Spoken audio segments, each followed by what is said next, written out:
तो आज की क्लास में हम गढ़वाल राज्य की भू व्यवस्था के बारे में पढ़ेंगे।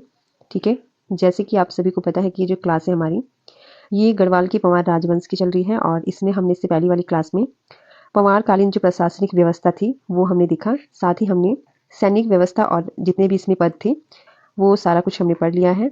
ठीक है, आज हम पढ़ेंगे गढ़वाल राज्य की भू व्यवस्था। ठीक है, किस प्रकार से भू व्यवस्था थी पंवारकालीन में। और इसी के साथ जो बच्चे चैनल पे नए हैं मैं उनको बता दूं, ये सीरीज़ हमारे उत्तराखंड के इतिहास की चल रही है और इस सीरीज़ के माध्यम से हम BS नेगी की बुक को कवर कर रहे हैं। ठीक है, तो इसी के साथ जो है दोस्तों, अभी तक जो है हमारी 31 क्लासें हो चुकी हैं। तो आप जो है प्लेलिस्ट में जाकर उन क्लासों को देख सकते हैं। तो चलिए दोस्तों स्टार्ट करते हैं अपनी क्लास। ठीक है, गढ़ राज्य की भू व्यवस्था। तो कत्यूरी राज्य के समान ही गढ़ राज्य में भी भूमि का स्वामित्व राजा में निहित होता था और राज्य आय का जो प्रमुख स्रोत था वो सीर्ति यानी कि भूमि कर था। जो भूमि पर टैक्स लिया जाता था वही राज्य का प्रमुख स्रोत होता था आय का। ठीक है, यानी कि राज्य में पैसा कहाँ से आ रहा है, तो इसका जो प्रमुख स्रोत था दोस्तों वो भूमि पर, जो जमीन पर जो टैक्स लिए जा रहे थे वो था। ठीक है, चलिए, जिसे सीर्ति कहा जाता था, सीर्ति कर यानी कि भूमि कर। राजा जो है, तो जैसे हमने पढ़ा कि गढ़ राज्य में भूमि का जो स्वामित्व है वो राजा पर निहित होता था, यानी कि भूमि का जो स्वामी है वो कौन है, राजा है। ठीक है, राजा जो है 3 कंडीशन में भूमि का स्वामित्व जो है दूसरे को दे सकता था। ठीक है, यानी राजा के पास जब ये 3 कंडीशन होती थी तो इस स्थिति में जो है राजा भूमि का स्वामित्व दूसरे को दे सकता था। ठीक है, तो कौन कौन सी कंडीशन थी। पहला, संकल्प या विष्णु प्रीति। इसमें ब्राह्मणों को जो है, विद्वान जो ब्राह्मण होते थे उन्हें भूमिदान में दे दी जाती थी। दूसरा, रैत के रूप में, यानी कि वीरता प्राप्त सैनिकों को पुरस्कार स्वरूप। किसी को आप पुरस्कृत कर रहे हैं उसकी वीरता को लेकर, तब उन्हें रैत के रूप में जमीन दी जाती थी। और तीसरा था दोस्तों जागीर। ठीक है, यानी कि जो राज्य अधिकारी होते थे, जो राजा के लिए काम कर रहे थे, उनको जागीर दी जाती थी। ठीक है, तो इन 3 कंडीशन में राजा जो है वो अपनी भूमि का स्वामित्व किसी और को देता था। ठीक है, ठीक है, आगे देखते हैं। तो राजा की आज्ञा से कृषि भूमि पर कृषि करने वाले किसानों को आसामी कहा जाता था। आसामी कौन होता था, जो राजा की आज्ञा से, राजा के आदेश से कृषि भूमि पर जो उगाई जाने वाली जो जमीन है उस पर कृषि कार्य कर रहा है उसे आसामी कहा जाता था। आसामी भी 3 प्रकार के होते थे। ठीक है, एक खाईकर, सिरतान और मोरोसीदार।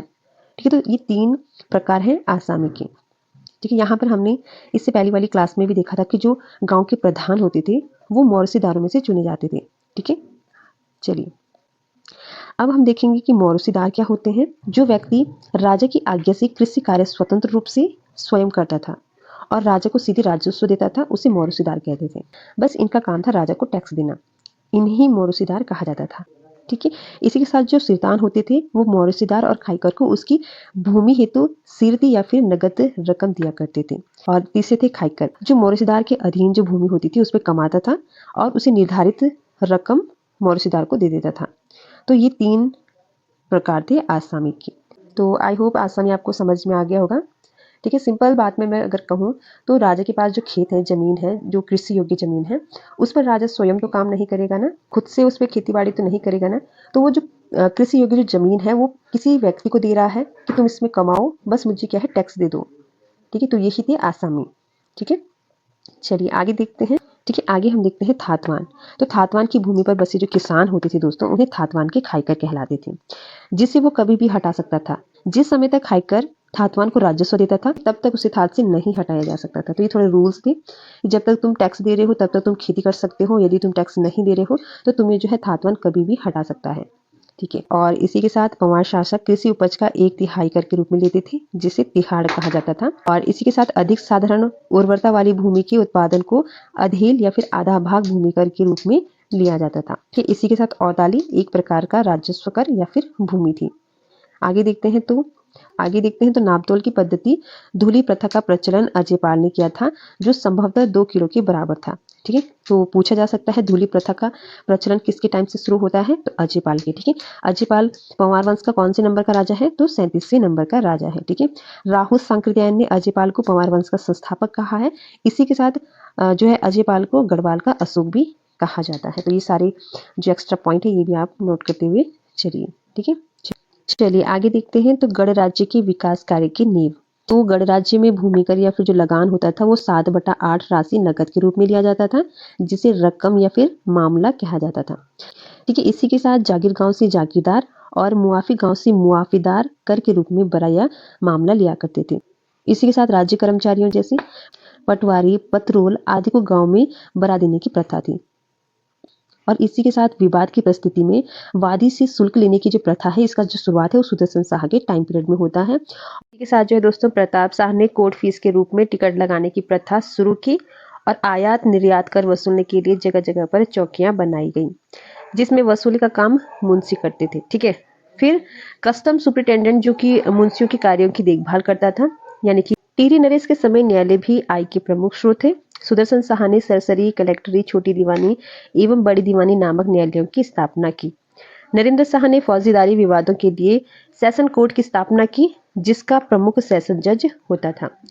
गढ़ नरेश पशु चराने वालों से घी कर या चराई कर एवं वन कर वसूलते थे, जिसके लिए ठेका ठेकेदारों को दिया जाता था। तो यहाँ पर आप देख रहे होंगे कि पशु चराने वालों से भी यहाँ पर कर लिया जाता था, जिसे घी कर या फिर चराई कर कहा जाता था। करों को वसूलने का जो ठेका है वो ठेकेदारों को दिया जाता था। ठीक है। ठीक है। इसी के साथ सेशन कोर्ट की स्थापना नरेंद्र शाह द्वारा की जाती है और जैसे सरसरी, कलेक्टरी, छोटी दीवानी, बड़ी दीवानी नामक न्यायालयों की स्थापना सुदर्शन शाह के टाइम पीरियड पे होता है। चलिए आगे देखते हैं गढ़वाली मुद्राएं। ठीक है। अब हम गढ़वाली मुद्राओं के बारे में चर्चा करते हैं। ठीक है। तो सबसे पहले फतेह शाह ने अष्टकोण रजत मुद्रा जारी की थी। फतेह शाह, ठीक है, इसे जो है गढ़वाल का अकबर कहा जाता है। ठीक है। इनके दरबारी कवि की बात करें दोस्तों, तो मतीराम जो है इनके दरबारी कवि थे और फतेह शाह के टाइम पीरियड को जो है दोस्तों गढ़वाल का स्वर्ण काल कहा जाता है। तो याद रखना है आपको ये सारे एक्स्ट्रा फैक्ट। ठीक है। इसी के साथ जो एक प्रकार की मुद्रा जो कि लद्दाख टकसाल में बनती थी, एक तिमासी बराबर 10 होता था और 40 बराबर एक गढ़वाली रुपया होता था। इसी के साथ 50 बराबर एक फर्रुखाबादी रुपया होता था। टका और तंसाली का प्रचलन ब्रिटिश शासन काल में बंद हो गया था। ठीक है। इसी के साथ पॉइंट टूटी एक प्रकार का आयात निर्यात कर होता था और 4 तिमासी बराबर एक गढ़वाली रुपया या फिर गोरखाली रुपया और एक गोरखाली रुपया बराबर 10 आना फर्रुखाबादी रुपया होता था। ठीक है। तो यहाँ पर आपको क्या याद रखना है दोस्तों, एक तो इम्पोर्टेंट ये हो जाता है कि फतेह शाह ने अष्टकोण रजत मुद्राएं चलाई थी। ठीक है। दूसरा आपको याद रखना है पॉइंट टूटी कर के बारे में। ठीक है। ये एक आयात निर्यात कर होता था। चलिए आगे हम देखते हैं दोस्तों, तो उत्तराखंड का दिल्ली सल्तनत और मुगल संबंध। तो दिल्ली सल्तनत के इतिहासकार संपूर्ण पर्वतीय क्षेत्र को कुमाऊं पर्वत और शिवालिक नाम से संबोधित करते। मिथुन ए मिल्हाज की पुस्तक तबकात ए नासिरी में गढ़वाल व कुमाऊं के सिरमौर पर्वत का उल्लेख मिलता है। अब यहाँ पर जो ये सिरमौर पर्वत दे रखा है दोस्तों, इसका उल्लेख जो है हमें रजिया सुल्तान के समय भी देखने को मिलता है। यानी कि रजिया सुल्तान के समय विद्रोही मोहम्मद जुनैदी ने सिरमौर पर्वत पर शरण ली थी। इसी के साथ मुगल वंश के नासिरुद्दीन मोहम्मद ने सिरमौर और बिजनौर के पर्वतीय क्षेत्रों में अभियान किया था। बलबन की शाही सेना ने सिरमौर की पहाड़ियों पर प्रथम सैन्य अभियान प्रारंभ किया था। ठीक है। इसी के साथ तबकात ए नासिरी में, जो कि किसकी पुस्तक है, मिथुन ए मिल्हाज की, इसमें बलबंत के समय राणा देवपाल का जिक्र मिलता है, जिसका शासन सिरमौर के संदूरगढ़ में था, जिसने बलबंत के विद्रोही कुतुब खां को शरण दी थी। ठीक है। तारिक ए मुबारक शाही में कटेहर के हिंदू राजा खड़क सिंह का कुमाऊं भागने का वर्णन मिलता है। आगे हम देखते हैं तो उत्तर पर्वतीय क्षेत्र में विशेष ध्यान देने वाला दिल्ली सल्तनत का सुल्तान मोहम्मद बिन तुगलक था। मोहम्मद बिन तुगलक ने कांगड़ा घाटी में स्थित नागरकोट किले पर आक्रमण किया था। तो तराई बाबर के लिए निजामुद्दीन अहमद ने दामन ए कोह का नाम प्रयोग किया था, जबकि अन्य मुस्लिम इतिहासकारों ने महतों का देश या फिर कुटिल दर्रा नाम से इसका प्रयोग किया है। तैमूर की आत्मकथा मुल्फुजात ए तिमूरी और उसके इतिहासकार सरफुद्दीन की पुस्तक जफरनामा में शिवालिक क्षेत्र पर आक्रमण का जिक्र मिलता है। तो जफरनामा के अनुसार लाखा मंडल के बहुबाणी वंश के शासक रतन सेन ने तैमूर लंग से युद्ध किया था। ठीक है। आगे देखते हैं तो अब्दुल फजल की आईने अकबरी के अनुसार कुमाऊं क्षेत्र में क्वेश्चन मार्क है महल थे। अब ठीक है, यहाँ पर क्वेश्चन मार्क क्यों लिखा गया है, तो इतिहासकारों द्वारा आईने अकबरी में तराई के महलों के बारे में भिन्न भिन्न जानकारी दी गई है। ठीक है। कुछ इतिहासकारों ने 29 महलों का जिक्र किया है, तो किसी ने 21 महलों का उल्लेख किया है। यह तथ्य अपने आप में संशयात्मक है, यानी कि यहाँ पर मतभेद है इतिहासकारों में। कोई इतिहासकार 29 महलों का जिक्र करते हैं, कोई 21 महलों का जिक्र करते हैं। और ये शायद से ये क्वेश्चन आपका जो है किसी एग्जाम में बना हुआ भी है, तो आप ऐसे देख ले 29 या फिर 21 इन दोनों में से ही आपको आंसर चूज करना होगा। ठीक है, इसी के साथ अकबर की रसोइयों के लिए हरिद्वार से गंगाजल मंगाया जाता था और मुगल सम्राट जहांगीर ने हरिद्वार की यात्रा की थी। क्वेश्चन कैसे बनेगा, किस मुगल शासक ने जो है रसोइयों के लिए हरिद्वार से गंगाजल मंगाया था, और इसी के साथ मुगल सम्राट जहांगीर ने हरिद्वार की यात्रा की थी। ठीक है, दून क्षेत्र में माधो सिंह भंडारी द्वारा यमुना तट पर बनाया गया शेरगढ़ के दुर्ग पर मुगल सेनापति नवाजत खान ने अधिकार कर लिया था और औरंगजेब ने हिमालय के बुटोलगढ़ को जीतकर फरमान जो है मीर निसार को दिया था।